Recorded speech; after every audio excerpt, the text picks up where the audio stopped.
Hey, this is Bryn coming to you from sunny Berlin, as rare as that is. And I want to talk to you today about why companies are failing to get results from AI. There's been a lot of papers that have come out, a lot of studies that have come out, MIT, others, showing that despite all the money being spent, a lot of companies are not having any results on their bottom line or top line sometimes from AI.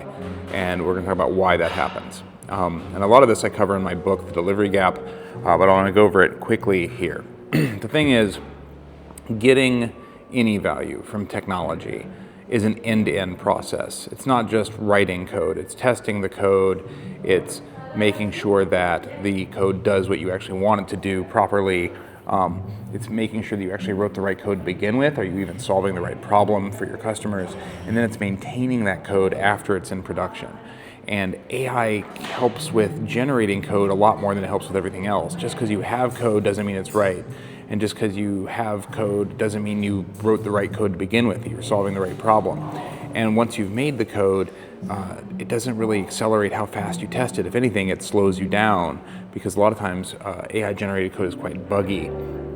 And then you have to spend a lot more time verifying it and testing it. So all the time you saved at the beginning, you end up spending at the end. And I've seen this in some of the companies I've consulted with and even in my own company where, okay, yeah, you wrote the code in like a day, but then you spend an extra week testing it if it's critical, whereas that week would have been taken to write it, but you'd have a lot more confidence in how it behaved because you'd be doing those testing phases over time as you wrote it.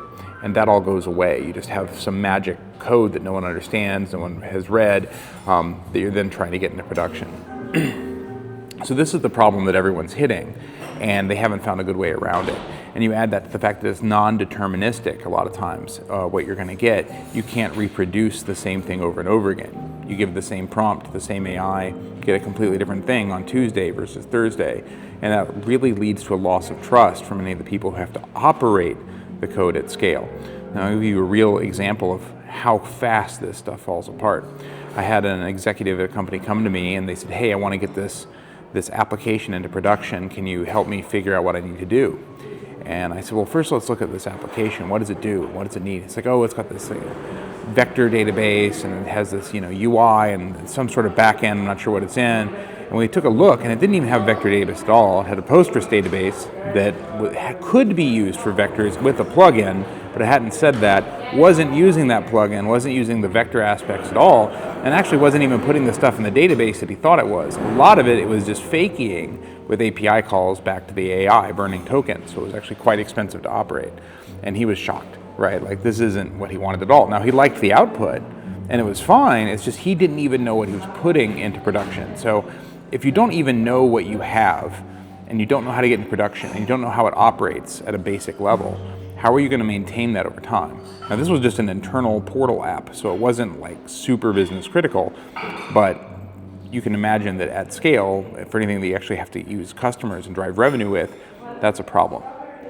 So this is what's going on. It's not going to go away anytime soon. A lot of the companies out there that are going to be pushing AI for the next 6, 12 months have not really realized what is wrong with their system. They still believe, and I talk to executives all the time, they still believe that they just need to go faster writing code because that's been their experience for so long that they're always waiting on developers to finish the job. But they don't understand what that job is. They don't understand that why it takes so long for developers to push stuff isn't just writing code. It's writing code, it's testing code, it's deploying code, it's going through processes to make sure that if the code breaks for some reason that's unforeseen, that they have fallbacks and on-call and they know how to deal with it. Those things all take additional time way above and beyond writing the code, and none of that went away. If anything, it got harder. So these companies that don't understand all that infrastructure that they need to have to make it even possible to ship this stuff are not going to be happy and not going to see results because at the end of the day, they're only shipping part of the product, and that part is going to cause them just more issues going forward. So this is what's going on. It's not going to go away anytime soon until companies learn and build the infrastructure they need.